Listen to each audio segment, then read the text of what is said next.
You're nestled into that perfect spot on the couch, fuzzy blanket, snacks within reach.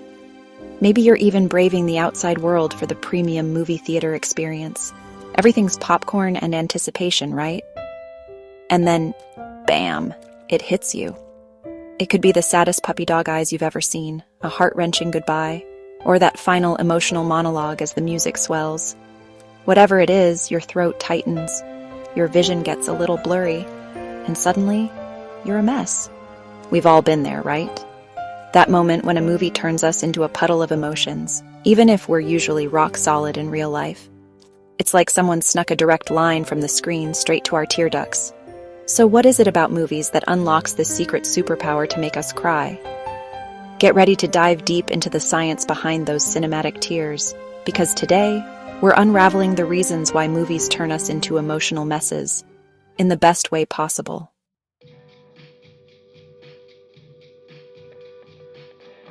Okay, let's get scientific for a minute. Deep inside your amazing brain, there are these things called mirror neurons. They're like tiny little actors, mimicking the actions and emotions of others, even if it's just someone you're watching on a screen. Think about it. When you see someone smile, you instinctively smile back, right? Or if you see someone trip and fall, you might wince in sympathy. That's your mirror neurons in action, creating a sense of shared experience. Now, apply that to movies. When a character cries on screen, your mirror neurons fire up, making you feel like you're right there with them, experiencing their heartbreak, their joy, their fear. It's like emotional telepathy, only with better special effects. So, even though you know it's just a movie, your brain is wired to respond as if it's real. Those tears? They're a testament to the power of your incredible empathetic brain.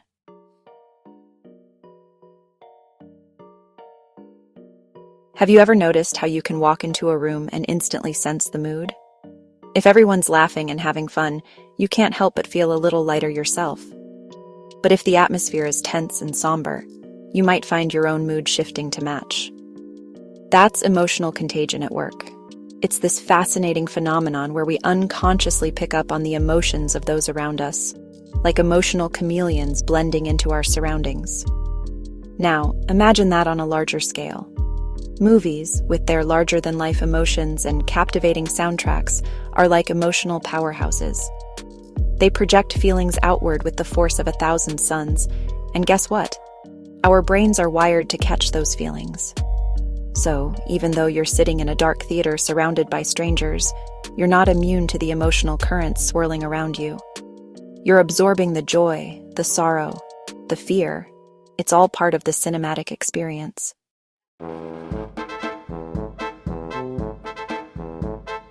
Okay, picture this, a devastating breakup scene, right? She's walking away in slow motion, he's watching from the window, rain is pouring, and then, bam! The music swells. Chances are your eyes are welling up. But why? Is it the acting, the dialogue? Maybe, but it's mostly the music, my friend. Movie composers are like emotional ninjas. They know exactly which chords, instruments, and tempos will tug at your heartstrings, and they're not afraid to use them. See, our brains are wired to respond to music emotionally. Sad music, in particular, releases dopamine and oxytocin, neurochemicals linked to pleasure and bonding. It's like a chemical cocktail designed to make you feel things and cry.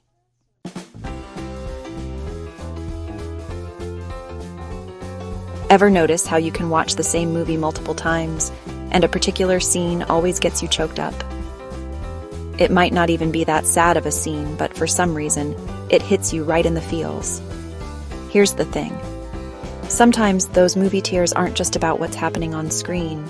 They're about you, your experiences, your memories, your own unfinished business. Movies have this uncanny ability to tap into our subconscious, dredging up emotions we didn't even know we were holding on to.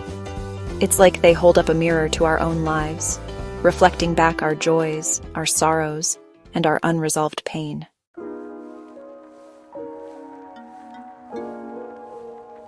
Let's be real, crying can feel pretty damn good sometimes. It's like a release, a way to purge all those pent-up emotions. And guess what? Movies give us the perfect excuse to let those tears flow freely. But it's more than just feeling good. There's actual science behind the cathartic power of a good cry, especially when it's triggered by a movie. See, when we cry, our bodies release stress hormones like cortisol and adrenaline. It's like hitting the reset button on our nervous system, calming us down and reducing feelings of anxiety and overwhelm.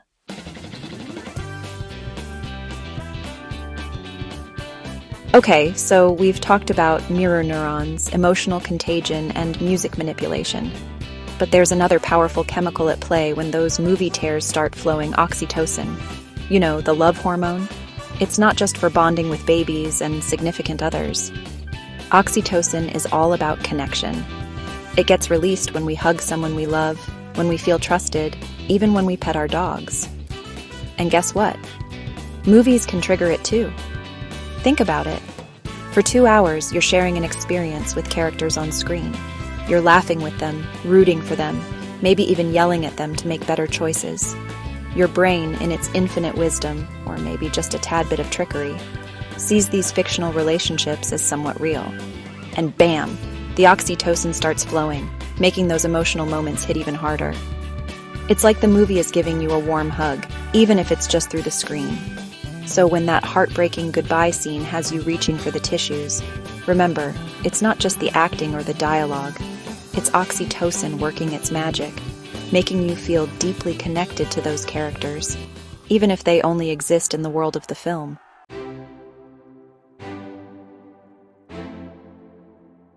Let's talk about empathy, that amazing human ability to step into someone else's shoes and feel what they're feeling. It's a powerful force that binds us together as humans.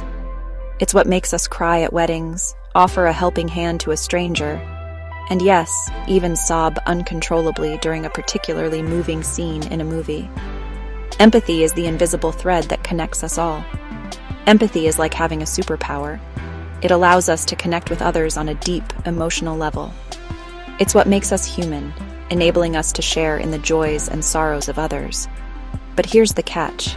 It also makes us vulnerable. This vulnerability is a double-edged sword. When we see someone in pain, whether it's a real person or a fictional character, our brains don't always differentiate. The emotional impact is very real. We feel their pain as if it were our own. This shared emotional experience is what makes us human.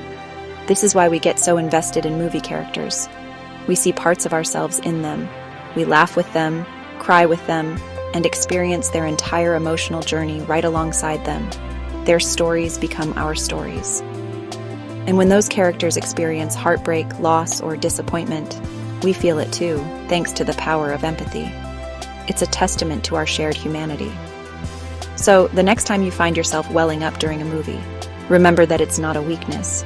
It's a testament to your capacity for empathy. It's a beautiful part of being human. It means you're a feeling, compassionate human being who can connect with others on a profound level, even if those others are just figments of a screenwriter's imagination. Embrace this superpower.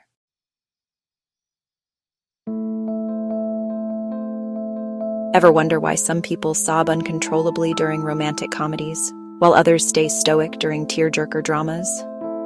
Well, it might have something to do with their attachment style. You know, those patterns of relating to others that we develop early in life? Turns out, our attachment style doesn't just influence our real-life relationships. It can also affect how we connect with fictional characters and how we react to emotional scenes in movies.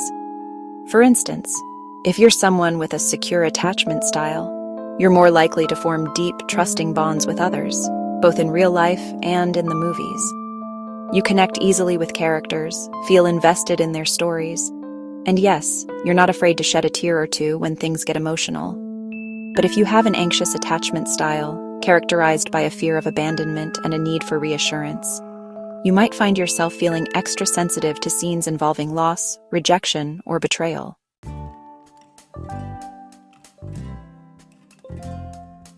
We've all been there. You're watching a movie. Maybe it's set in the 80s, and suddenly you're hit with this wave of emotion. It's not just that the characters are going through something heartbreaking, although that might be part of it.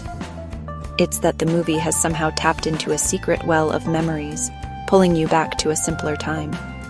You might not even realize it at first, but those tears welling up, Those are nostalgia tears, my friends. These aren't just about the movie. They're about so much more. They're about the moments that shaped us, the experiences that defined our childhoods. They're about the time you first saw E.T. with your dad, popcorn spilling everywhere, or that rainy Saturday afternoon spent watching The Goonies with your best friends, wishing you could go on an adventure just like them. Movies have this uncanny ability to transport us back to those moments, back to the people we were, the things we felt. And the crazy thing is, it doesn't even have to be a movie from our childhood to trigger these feelings. Sometimes, a film set in a particular era, with its specific fashion, music, and cultural references, can be enough to unlock a floodgate of emotions. It's like these movies become time capsules, carrying us back to the sights, sounds, and even smells of a bygone era. And for a brief moment, we're not just watching a movie. We're reliving a part of ourselves that we thought was lost. It's a beautiful, bittersweet journey through time.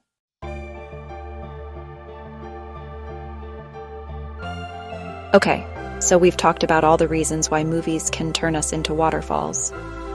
But what about those people who stay surprisingly dry-eyed during even the saddest scenes? You know who I'm talking about. The friends who offer you tissues while their own faces remain mysteriously tear-free. Is there something wrong with them? Are they heartless robots disguised as humans? The answer, thankfully, is much less dramatic. Just like personality types and ice cream preferences, the way we express emotions exists on a spectrum, and that includes crying. Some people are simply wired to process emotions internally. They might feel a deep sadness or a pang of empathy, but those feelings manifest physically rather than through tears. Think about it. You know that feeling when your chest tightens up during a sad movie? Or that lump in your throat that just won't budge? For some, those physical sensations are their primary way of experiencing sadness. They're feeling it deeply, just not expressing it with tears, and that's perfectly okay.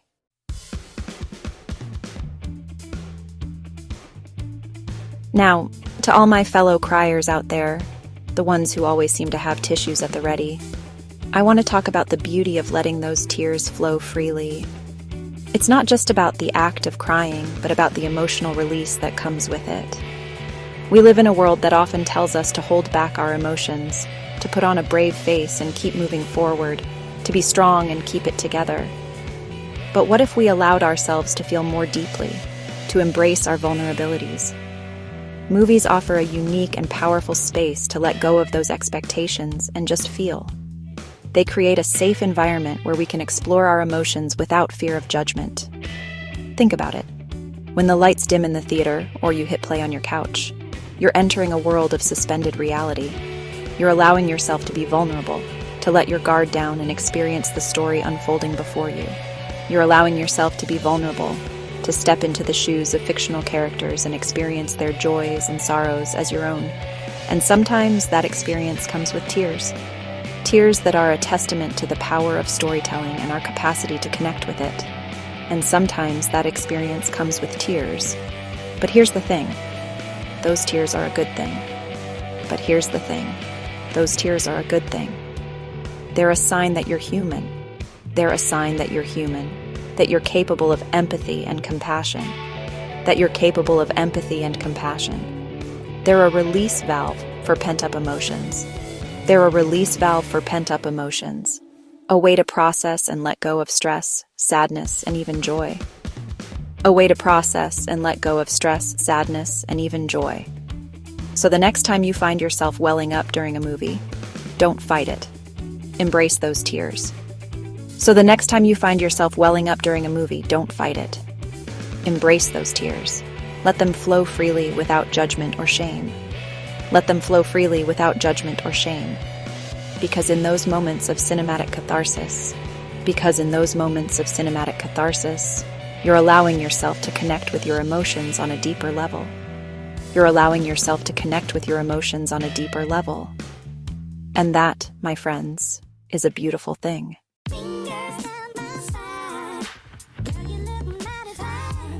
At the end of the day, crying during movies isn't a sign of weakness.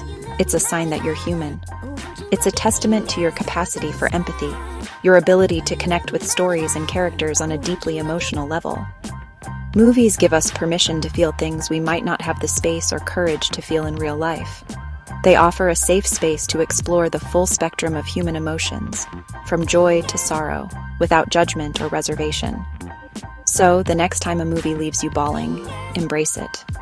Because sometimes a good cry is exactly what we need. Now, if you'll excuse me, I need to rewatch and cry uncontrollably. This is Shannon from Some Reasons Why. If you enjoyed this video, please give it a thumbs up and subscribe to my channel. I upload new videos twice a week, so hit that notification bell so you don't miss out. And don't forget to check out the suggested video on your screen right now. Thanks for watching.